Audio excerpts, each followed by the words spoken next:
जय हिंद, वंदे मातरम दोस्तों। एक बार आज हम आपका फिर से स्वागत करते हैं सेल्फ मेड करोड़पति में। दोस्तों, आज की ये वीडियो काफ़ी ज़्यादा मज़ेदार साबित होने वाली है, क्योंकि आज की इस वीडियो के अंदर हम आपके लिए एक ऐसा बिजनेस लेकर आए हैं जिसके बारे में अगर आप यहाँ पर जान गए तो आप यहाँ पर जल्द ही करोड़पति बन जाएंगे। जी हाँ दोस्तों, भारतीय दवा बाजार का साइज लगभग 20 मिलियन डॉलर है, यानी कि 1,32,000 करोड़ रुपए, और अगले 5 सालों में इसके 20% कगार की बढ़ने की पूरी संभावना है। इसका मतलब है कि इंडियन मेडिसिन मार्केट इतना बड़ा है कि इसमें हजारों युवा as a business person absorb करने की क्षमता है। बतौर एंटरप्रेन्योर इस बिजनेस का हिस्सा बहुत तरह से बनाया जा सकता है, जैसे कि अपनी खुद की फार्मास्यूटिकल कंपनी शुरू करके, दवा की दुकान खोलकर, स्टॉकिस्ट या होलसेलर बनके, डायग्नोस्टिक लैब स्टार्ट करके, हॉस्पिटल या क्लिनिक शुरू करके, दवाओं की मार्केटिंग करके, और इसके अलावा बहुत सी चीज़ें। तो दोस्तों, आज की इस वीडियो के अंदर हम इन्हीं टॉपिक के ऊपर बात करने वाले हैं। अगर दोस्तों आप इसी प्रकार की बिजनेस रिलेटेड वीडियोस रोजाना प्राप्त करना चाहते हैं तो आप इस चैनल को जरूर सब्सक्राइब करें और साथ ही साथ नोटिफिकेशन बेल आइकन भी दबा दीजिए। तो चलिए दोस्तों, अब आज की इस वीडियो को हम ज़्यादा लंबा ना करते हुए आज की इस वीडियो को हम स्टार्ट करते हैं।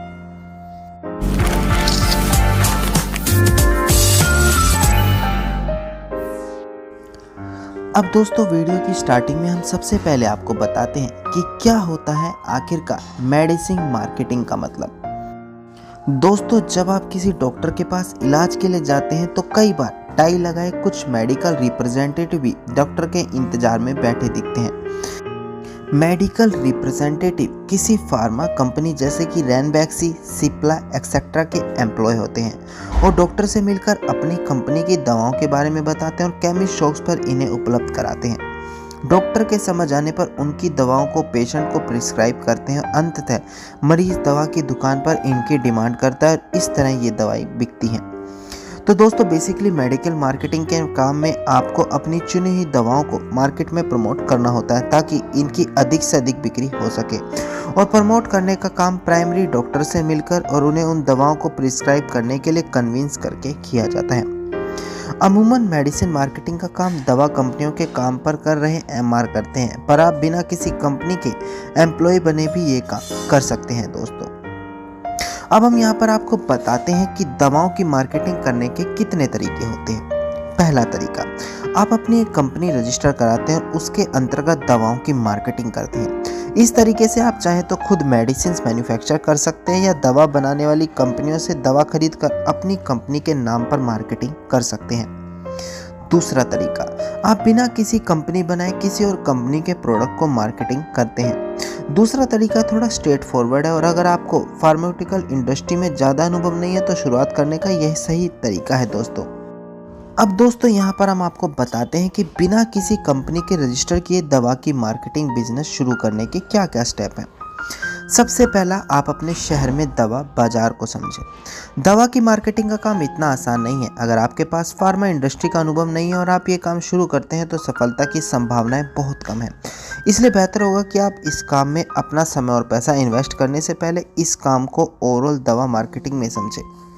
इसके लिए आप किसी फार्मा कंपनी में एज एन मेडिकल रिप्रेजेंटेटिव भी काम कर सकते हैं। एमआर में काम करने के लिए आप प्रीफरेबली साइंस ग्रेजुएट होने चाहिए। सैलरी यहाँ पर आपको 15 से 30,000 इंसेंटिव के साथ हो सकती है। अंग्रेजी पढ़ना आना आपके लिए यहाँ बेहद ज़रूरी है और बोल भी आप जरूर यहाँ पर सकें अंग्रेजी, ये भी आप ध्यान रखें। यहाँ पर आपको बाजार में घूमकर डॉक्टर्स और केमिस्ट से मिलकर ही अपना जान पाएंगे कि किस तरह की दवाएं अधिक बिकती है और आप किन दवाओं को अपनी मार्केटिंग पोर्टफोलियो में हिस्सा बना सकते हैं। स्टेप 2, जिन मेडिसिन की मार्केटिंग करनी है उनका चयन करें।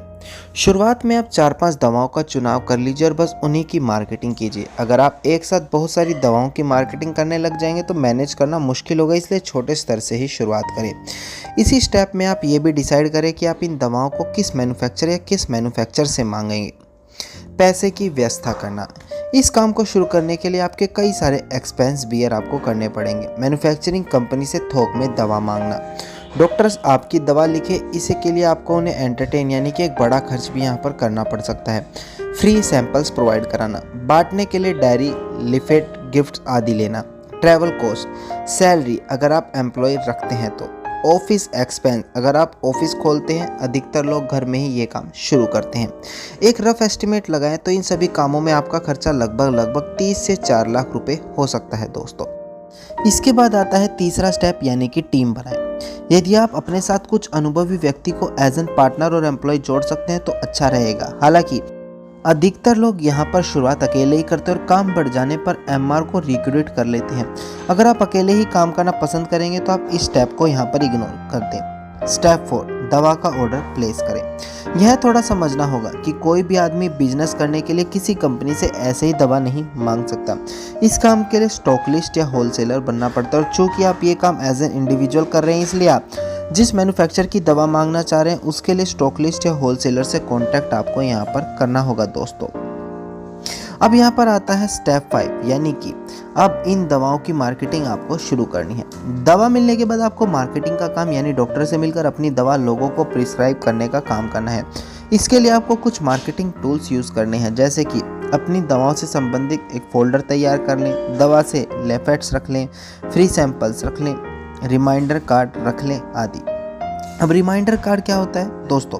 इस कार्ड पर आपकी दवा मरीजों को लिखे जाने के रिक्वेस्ट लिखी होती है। इस कार्ड पर प्रयोग जरूर करें। आप रोज रोज डॉक्टर से यहाँ नहीं मिल सकते, लेकिन अगर आप इंश्योर कर दें कि डॉक्टर के डेस्क पर ये कार्ड मौजूद है तो आपकी दवा के प्रिस्क्राइब होने के चांस यहाँ पर बढ़ जाते हैं। अब यहाँ पर सबसे मेन क्वेश्चन यही आता है लोगों के मन में कि अगर हम ये बिजनेस कर भी लें तो आखिरकार इस बिजनेस से कितना कमाया जा सकता है। दोस्तों, क्योंकि ये बिजनेस कई बातों पर डिपेंड करता है, इसीलिए कोई स्पेसिफिक नंबर यहाँ पर नहीं दिया जा सकता, लेकिन मोटी मोटी बात करें तो अगर आप मैन्युफैक्चर से 1 लाख का माल लेते हैं और वो पूरा का पूरा बिक जाता है तो आपकी कमाई 60 से 70 हज़ार तक हो जाती है। धन्यवाद दोस्तों। उम्मीद करता हूँ वीडियो के अंदर मिली जानकारी आपके लिए बेहद लाभदायक साबित होगी। अगर वीडियो के अंदर मिली जानकारी आपको अच्छी लगी तो आप इस वीडियो को लाइक, शेयर और कमेंट जरूर कीजिएगा। और दोस्तों, अगर आपका आज के बिजनेस से जुड़ा कोई भी क्वेश्चन है तो आप मुझे कमेंट सेक्शन में अपना क्वेश्चन लिखें, मैं वहां पर आपका सॉल्यूशन लेकर आऊँगा। अगर दोस्तों आप इसी प्रकार के बिजनेस रिलेटेड वीडियोस रोजाना प्राप्त करना चाहते हैं तो आप इस चैनल को जरूर सब्सक्राइब करें और साथ ही में नोटिफिकेशन बेल आइकन भी जरूर दबा दीजिए।